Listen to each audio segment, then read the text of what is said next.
Hey, it's Maximo and welcome to Maximo's Travels. Joe and I attended the 2025 Tucson Gem and Mineral Show in late January to early February. This video showcases some of the sights and sounds and marvelous gems, minerals and stones that we saw whilst attending 12 of the 40 shows held in Tucson, Arizona.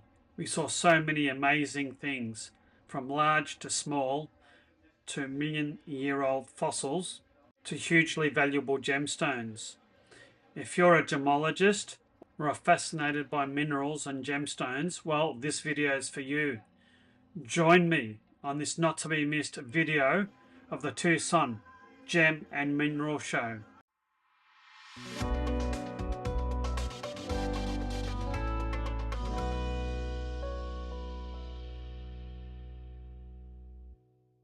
We stayed in Tucson, Arizona for 8 nights, primarily so Joe could attend the Tucson Gem, Mineral and Fossil Show. And it's not really one show, it's more than 40 different separate shows that run from mid-January to mid-February each year. We attended from the 29th of January. All the different shows are spread right across the city of Tucson. There are a variety of shows. Some are housed outside, some inside, some in temporary tents and other type of temporary fixtures, and others take place in motels, hotels and conference centres. We visited about 12 of the 40 shows. Some of them were retail shows and were free entry and anyone can enter, and others required registration and were for wholesalers and people in the gemstone, mineral and jewellery making business. Joe had attended these shows on 3 or 4 separate occasions and knew pretty much which shows and which retailers and wholesalers she wanted to visit. A lot of these shows aren't open to the general public, so it'd be very hard to schedule and plan a visit to these shows. And I'd classify these shows as vast, huge, busy, vibrant and frightfully complex to try and navigate around. Now, I'm not a gemologist or lepidologist, so I don't know that much about gemstones, fossils and minerals, but I'll put up the name of my suspected gemstone or mineral as they appear on the screen. And just for the record, and to be totally transparent, I did end up buying one of these onyx skulls. And lastly, for the most part, I'll let the pictures do the talking.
I spent the whole day at this show with Joe, and I thought, yeah, that's got the potential to be slightly boring, but it was far from that.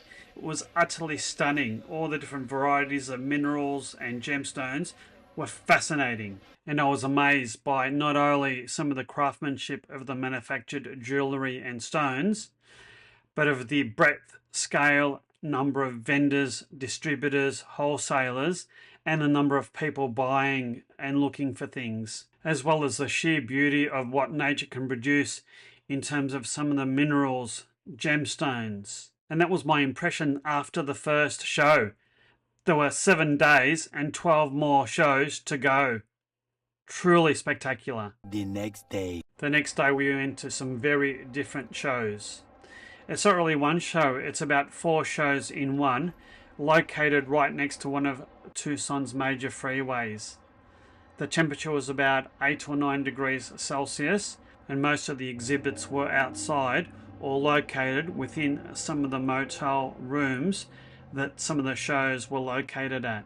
I don't know whether it's because of the location, but this show certainly had the more sort of grungy look and feel to it. I'm not sure it was because of the cheap motel locations, the fact that it was outside, or there was quite a significant portion of rough and uncut gemstones, as well as some manufactured goods. It was outside and very sunny, and the sun brought out the depth of the colours and the spectacular patterns of all the different stones and minerals on display. It was truly stunning.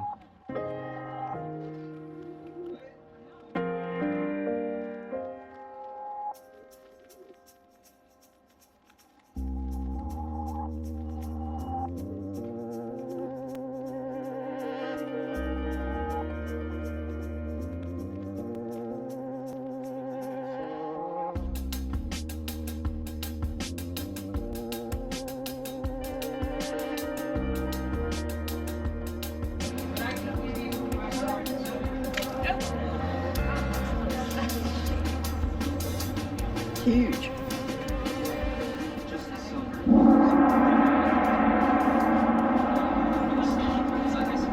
It was rather random, wasn't it?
I grew up in Long Beach. This is huge. Is that right? Yeah. These 4 shows were just so extensive. They extended at least a kilometre down the length of the freeway. It was fascinating to see all the different exhibits. Some of them were absolutely huge and cost tens of thousands of dollars. It was interesting because some of the exhibitors were actually sleeping in the motel rooms. There was beds there and there were exhibits spread around the beds. These are where some of the cheaper stones and also raw stones were located. The more expensive stones and gemstones were located in the huge temporary tents. Much later. For the next couple of days, I dropped Jo off to some trade shows where filming wasn't allowed. I joined her for our 3rd show together. This is held in the grounds of the Ramada Resort in Tucson. This was also a wholesale trade show, and while you didn't need to register and entry was free, if you wanted to buy anything, you had to be an accredited business. It was also an opportunity to try out my Insta360 X4 camera, the one I recently purchased in Taiwan. I'll put an affiliate link in the description if you're interested in buying one.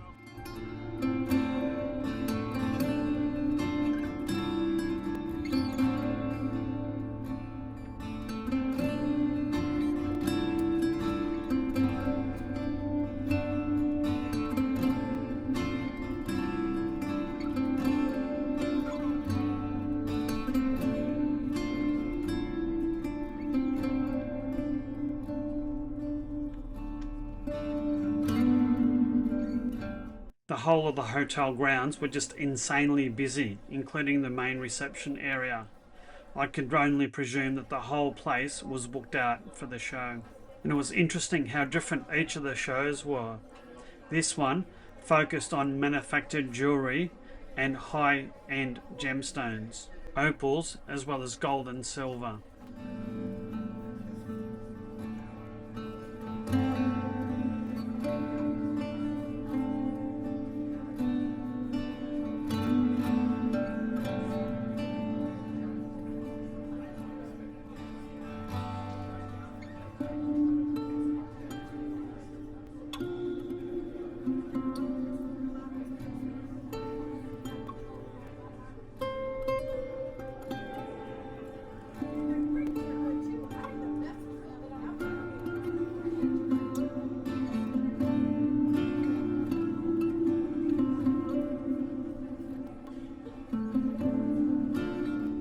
There were so many unique and individual pieces at this show, and even a few escapees from the nearby Area 51.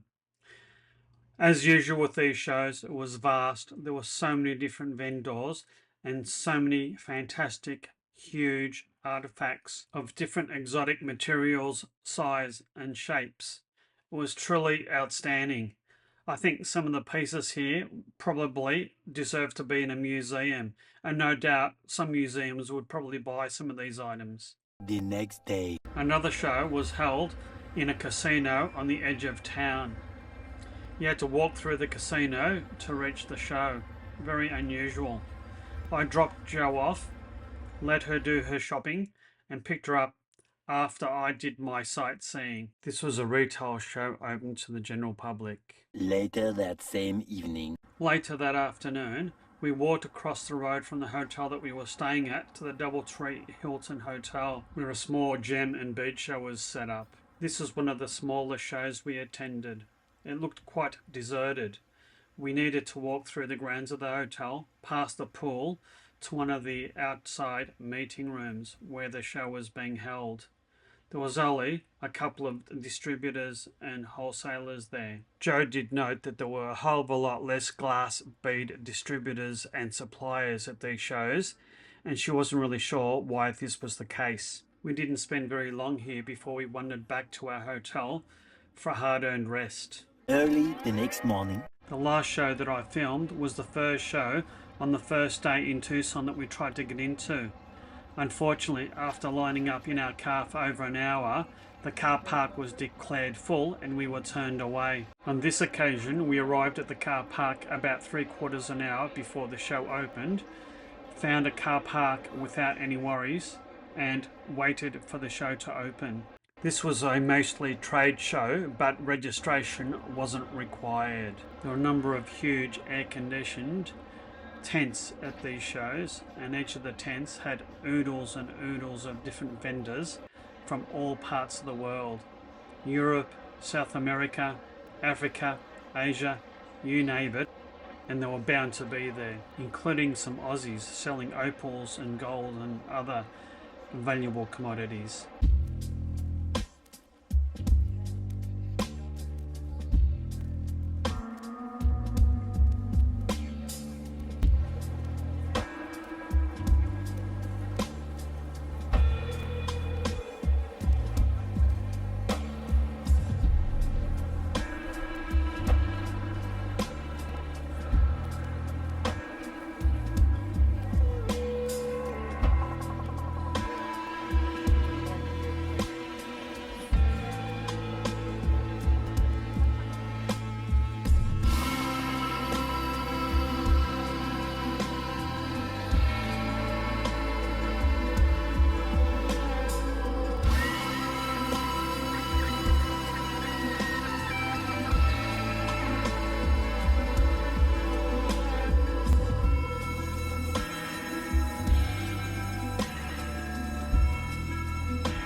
I was a bit apprehensive coming to these shows, but having been, it was absolutely fantastic.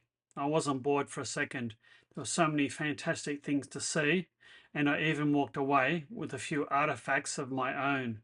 I was also happy to support Jo in her buying of stone beads and cabochons, amongst other things. I do hope you've liked this video. If so, please consider hitting that like and subscribe button. Hit that notify bell so you'll never miss another upcoming video. If you'd like to support my channel, please consider buying me a coffee or hit that super thanks button. My next video series will cover our travels in Arizona and Nevada in the USA, so look out for those videos. Until next time, you take care and bye now.